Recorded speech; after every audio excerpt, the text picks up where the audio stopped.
How's it going, everyone? Welcome back to another Kills of the Week.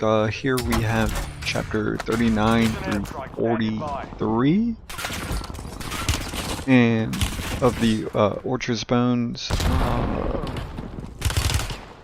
Yeah, anyways, let's just get on into it.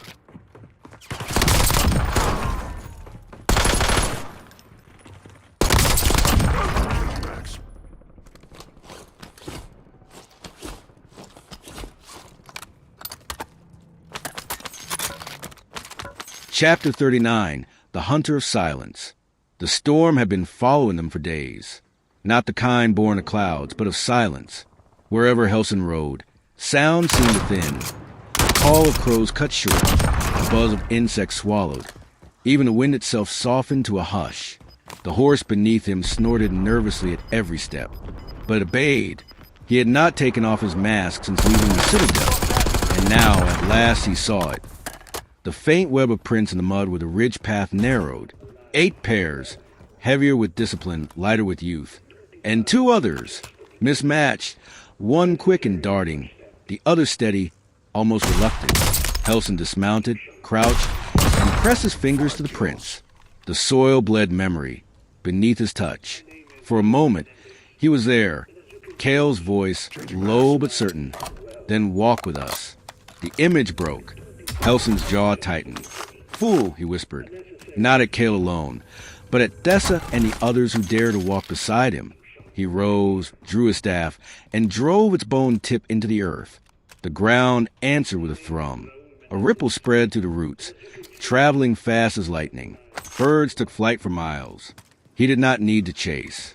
The orchard would deliver them to him. Behind him, 2 loyal wardens emerged from the tree-line. Mask still intact, eyes shadowed with fear. Warden, one said, we felt the strike. You'll bring them down on all of us if you... They are already down upon us, Helson said coldly. The orchard is turning. Better that it bends towards silence than toward a boy who does not understand the weight he carries. He looked east, where the ridge bent toward the valley. They will know I am coming before I arrive. And on the road ahead, as dusk gathered, Kale stopped mid-step, his pennant flaring hot against his chest. Lyra noticed instantly. What is it? Kale swallowed, feeling the sudden quiet spread across the land like a shadow. He's here, he said. The god. Kale shook his head. No, the warden.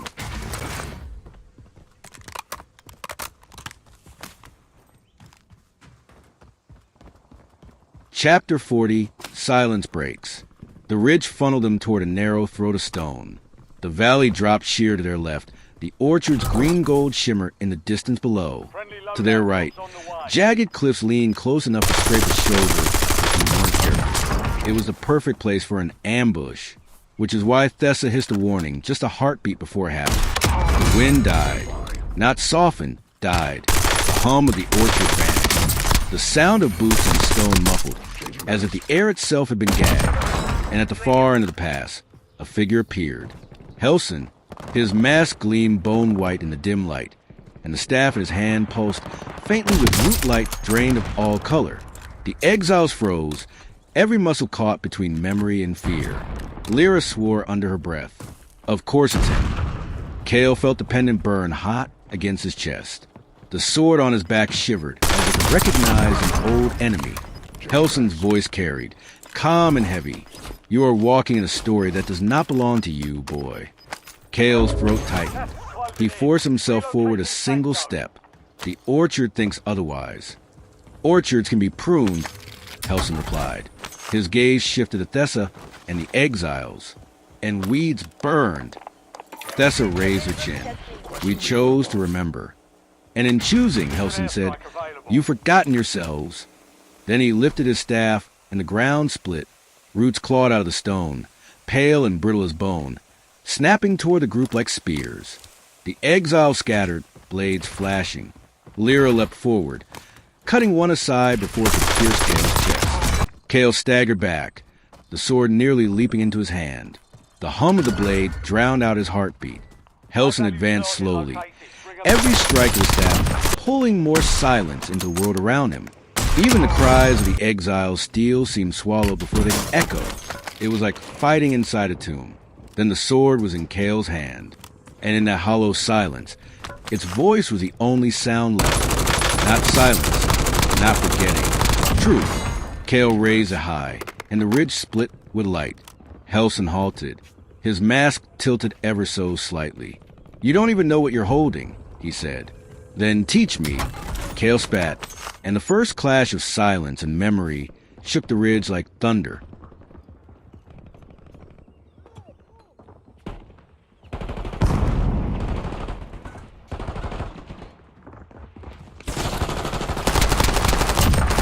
Chapter 41, The Roots Awaken. The ridge became a crucible. Helson's staff struck the stone, and silence rippled outward like a shroud. The exiles faltered, their blades heavy as if weighed down by the absence of sound itself. Every cry for warning, every curse from Lyra's lips, was stolen before it could reach the air. Yet Cale's sword cut through that hush like dawn through fog. Every time the blade struck, there was sound again, short-lived, like a gasp. Steel clanging, stone splitting, Lyra's sharp bark of laughter as she ducked under a root and drove her dagger through it. Each flash of sound vanished almost as quickly as it came. But in those brief moments, the world remembered itself. "Do you see?" Helson's voice carried, unnaturally clear in the void. "Truth is not a weapon. It is a wound. You will bleed this world dry." Cale steadied his stance, the sword's light bracing his arms. Then let it bleed, better that than forget it. Their clash sent another pulse racing down the ridge, through the roots, into the earth below. In the orchard, the trees heard it. The oldest branches quivered as if struck by a storm. Leaves tore free, spinning upward instead of down. The soul fruit trembled, humming wildly, as though caught between two songs. Silence and memory, binding in truth. At the heart of the grove, where the first fruit had once fallen, the soil cracked. Something vast stirred beneath, not Veleta's hunger, not Aaron's sacrifice. Something new. Roots began to twist against one another, threading themselves into new shapes. Not prison bars, not chains. A doorway. On the ridge, one of the exiles cried out. This time the sound carried, echoing sharp against cliffs. A root had caught his leg, dragging him toward the edge. Cale lunged, but Helson's staff intercepted, slamming into ground. Silence crushed down again, heavier than before. Cale's ears rang. He felt the sword scream in his grip, not in fear, but in defiance. Across the ridge, Thessa tore free her own mask and hurled it to the ground. "Enough!" she shouted. Her voice didn't vanish. It carried, echoing. For a moment, Helson's silence broke. The orchard miles away echoed that same cry in a rush of shaking branches. And Cale knew this battle wasn't only theirs. The orchard was choosing.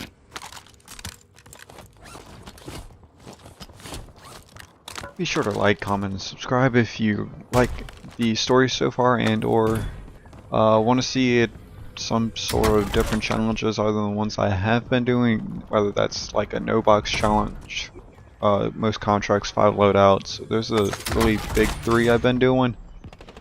Throwing frag. Yeah, let me know.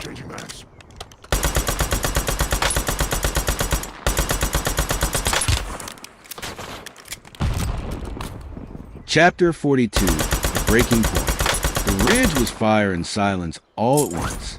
Helson moved with the certainty of stone, his staff dragging silence out of the very air.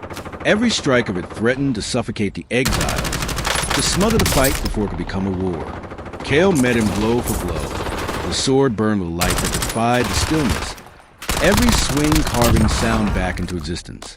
Sparks flew, but they were not sparks of steel. Each was a fragment of memory, flaring and vanishing before it could be named. Lyra darted between the two forces, her blades flashing, her grin sharp and reckless. For a man who worshipped silence, "You're making a lot of noise," she taunted. Helson ignored her, his mask tilted toward Cale. "You mistake defiance for strength. You will die the way Aaron Vey should have, buried in silence." Cale raised the sword. "Then listen closely, Warden." And he struck. The ridge shook, roots cracked through the stone, grasping for both men. In the orchard, the quake rippled into the grove. The trees bent as if in wind, though no wind touched them. Fruit fell, bursting open, not with rot, but with flashes of scenes long hidden. A soldier at prayer, a child laughing by a well, a woman bearing a pin of iron beneath her doorframe. The soil at the center of the orchard heaved, the roots that had bound to God for centuries pulled apart.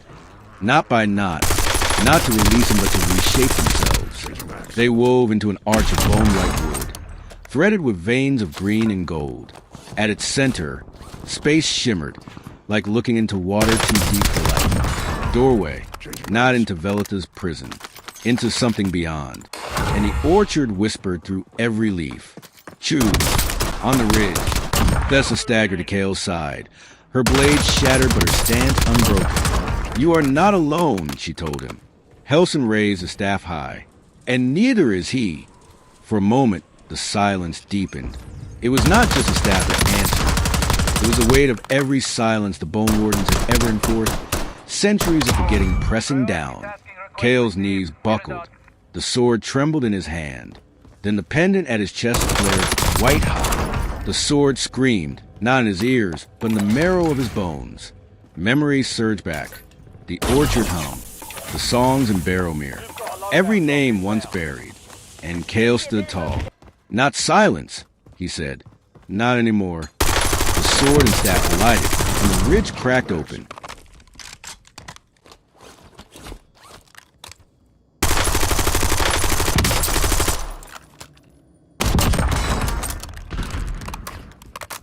Chapter 43, The Silence Broken. The ridge could not hold them. Helson's staff struck stone, and the silence thickened, until the air itself seemed to turn solid. Lyra dropped to her knees, gasping against the weight. The exiles faltered, blades heavy, limbs leaden. But Kale stood.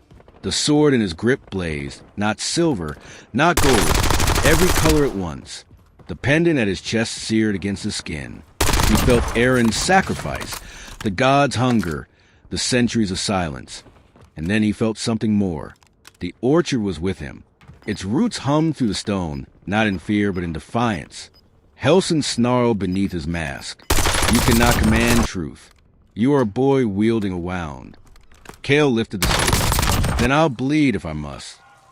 He struck. The blade's arc tore through the silence like lightning splitting a storm. Sound returned in a rush. The scream of roots snapping, the clash of steel, the shouts of the exiles rallying. Helson staggered, his staff shuddering under the blow. Cracks spidered to the bone tip. No, he whispered. Not you, never you. Kale pressed forward. Every strike heavier, brighter, until Helson's silence began to falter. The warden reeled back, mask trembling, until at last the sword cut true, cleaving the staff in two. The silence shattered. Sound roared back. The wind, the cries of the wounded, the rush of blood in every ear. The ridge itself groaned as if sighing relief. Helson fell to one knee. His mask slipped, revealing eyes wide with fury, and something deeper, almost grief. You have no idea what you've loosed, he rasped. Kale leveled the sword at him. Then I'll face it. We'll face it. Helson's gaze flicked to Thessa and the exiles, then back to Kale. For the first time, he looked uncertain, and then with a broken laugh, he let the silence take him. Not over the ridge, not into death, but vanishing into the roots themselves, swallowed whole. The ridge fell quiet again. Not Helson's silence, natural quiet. Wind in the grass, breath in tired lungs. Kale lowered the sword. Lyra touched his arm. Well, she said, voice coarse but steady. That's one way to make friends. Thessa stepped forward, her face pale but resolute. The orchard has chosen, she said, and now so must we. Kale looked east, toward where the trees shimmered with green gold light, and where the doorway waited. And he knew the battle was won, but the war was only beginning.